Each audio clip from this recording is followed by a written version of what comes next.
Say goodbye to takeout and hello to HelloFresh healthy ingredients. Limited time. You follow recipe, ship to your door, free shipping, $30 off your first box. HelloFresh.com/Colin. So I saw a video came out yesterday. It was Carson Wentz posted a video of himself throwing, which is the fact that he's throwing is, off that torn ACL is not shocking because he was throwing prior to the Super Bowl. But I love this because I love Carson Wentz. And I can't wait for him to return.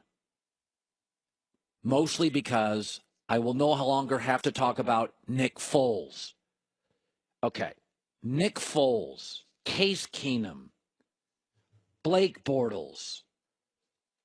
These are miniseries. Miniseries can be, by the way, miniseries can captivate us momentarily. They can be briefly interesting. They're fun and surprising. The People versus OJ. For like a week, you're like, that's kind of interesting.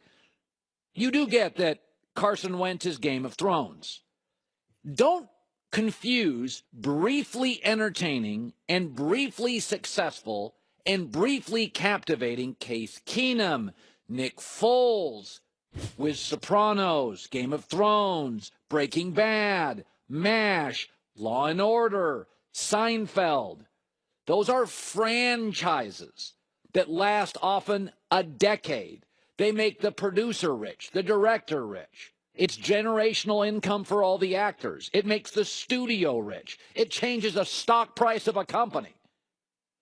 Okay, don't confuse Carson Wentz for what Nick Foles did. Nick Foles had a couple of nice games at the end. He was People versus OJ. He was briefly captivating. Don't confuse Case Keenum for a franchise-altering organization. Let me tell you, I'm just going to give you 7 quarterbacks over the next decade that are going to dominate this league and dominate the headlines.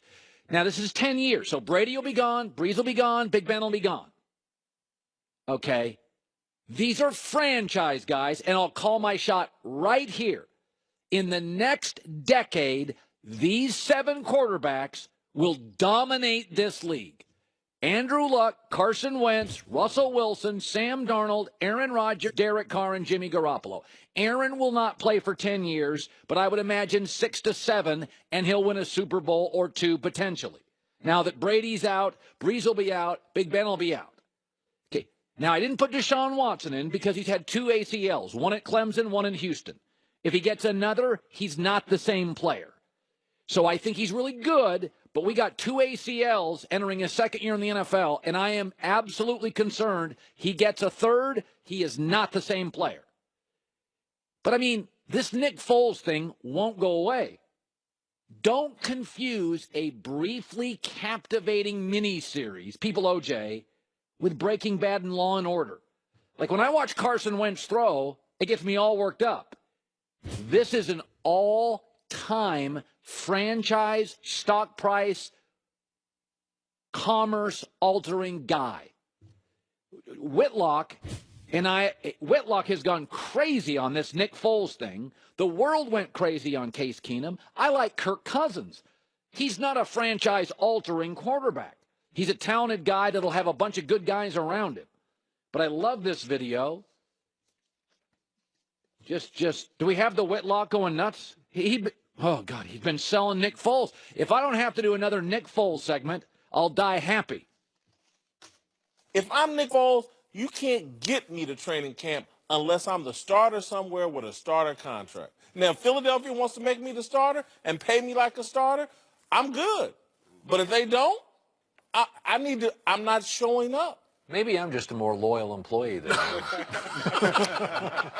Yeah, it's nothing against Nick Foles. He's a good kid. But, man, just listening to everybody talk about Nick Foles, you do get how good Carson Wentz is. He's one of the 7 that's going to change the league in the next decade. Luck, Wentz, Wilson, Darnold, Rodgers, Carr, Garoppolo. Put it down in the bank. I know you're going crazy on Sam Darnold. I know you are. He is going to come in here for a decade and be a playoff guy probably 8 of the 10 years, even with Cleveland. Christine on the news. No. Turn on the news. This is the Herd Line News. We're starting to get a little more information on Ty Lue and when he might come back from his sickness or his stress-related health issues. So it sounds like the plan is to address his issues in a week. And his plan right now is to return to the bench next week. But that doesn't make sense if you're looking at the schedule. They will be on the road next week. It will be in the East, but on the road. The more likely date, I would say, would be March 30th. That's when they're back at home against the Pelicans. When do the playoffs start? Like April 15th? Yeah, somewhere around there. Yeah, April. I can't wait for that. Yeah, so he'll have time. Yeah. So yeah, maybe a couple weeks before we see Ty Lue back, but I wouldn't rush it. Either would I. Remember when Steve Kerr was missing for the Warriors for a while? It's okay. Take your time. Listen, Kevin Love came back. LeBron was so energized. I mean, I think we forget this sometimes. Kevin Love, we've all beaten up on Kevin Love, right? This happened to Chris Bosh with LeBron. Mm-hmm. So, LeBron goes to Miami. It's LeBron D. Wade, and Bosh gets pushed to third, and he's unhappy. Of course he is. He's a perennial all-star. And then LeBron and Kyrie connect, and Bosh and Kevin Love gets pushed to the third guy, and he's it's hard on him mentally.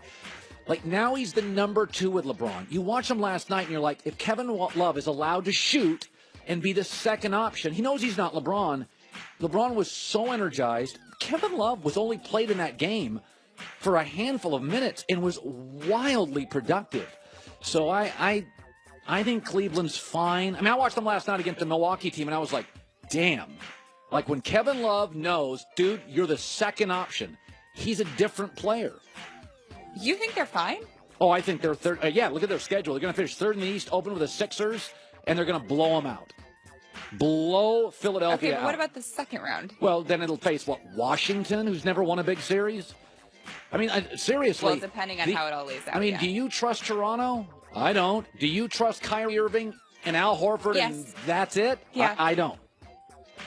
It's just interesting because yesterday I think you were making a bigger deal about the stress stuff. Oh, I know. I think it's a real deal. I mean, that could be a problem. They're going to but it's not going to be a problem in, I think, the East. The only Eastern team with a shot to beat them is Boston. I don't buy Toronto at all. Okay. We've heard Tom Brady's father on radio interviews, maybe kind of bashing the Patriots or saying things that he shouldn't be saying. Now it's Kirk Cousins' dad's turn. He was on a radio show doing an interview, and you can tell that he was taking some shots at the Redskins. I'm thrilled that he's a part of an organization that, from every indication I get, is a healthy, well-led organization. That was our number one priority. It was the number one thing that we looked for, that we talked about, that we prayed about, was to be a part of an organization that we believe was well-led and was unified from top to bottom, everyone heading in the right direction together. We do believe, as Kirk said just a moment ago, within organizations, no matter what you're leading, everything rises and falls on leadership. We believe this organization is well-led. When he said that we believe that the organization was unified from top to bottom and put emphasis on the word unified with the Vikings, I think that was a shot. Oh, yes. And by the way, I absolutely defend Kirk Cousins' dad. Okay. Because Minnesota is absolutely buttoned up, top down, and Washington is, let's be completely clear here, very chaotic for the last decade. Can't keep good assistant coaches. McVay is out. Right. Shanahan leaves. So I have listen, if Kirk Cousins would have been my son, and he would have had all these options, the first thing I would have said is what his dad said, which is, listen, man, what do I always say? Don't chase money. Chase management. There's a limited number of really well-run NFL teams, maybe 7, 8. It's like, I think they made the right. To me, it was always a no-brainer. It was Jets or Vikings. You take the Vikings, a world-class, well-run, top-down organization. Did you see his tie, by the way? His what? His tie. No. He already has the perfect Vikings he does? tie. Yeah, perfect colors. And finally, Bill Belichick visited North Carolina State's Pro Day, and he was giving pointers and working out with Bradley Chubb, who could be top 5 pick. Yeah. Patriots are not going to get anything that high, but there are a couple other guys apparently Belichick was interested in. But could you imagine Bill Belichick showing up to your Pro Day like this? Too bad New England doesn't have that pick. There's no way they're going to get up and get him. This is a uniform change for Bill Belichick. There's no hoodie. Looks like he's wearing a collared shirt underneath some sort of a short sleeve windbreaker. Great fashion choice. But yeah, quite a surprise there at Pro Day. And apparently it was so packed that they were limiting the media on who was able to even go to this. Yeah. You would have loved to go, based on what I just saw in the makeup room. I'm a nerd. Yeah, you are. Well, you have acknowledged It's okay. You're sort of on some stuff nerdy, and there are things I'm nerdy about. I'm a full-fledged nerd. I'll give you that. Christine with the news. Well, that's the news. And thanks for stopping by. The Herd Live The first News. tulips of spring.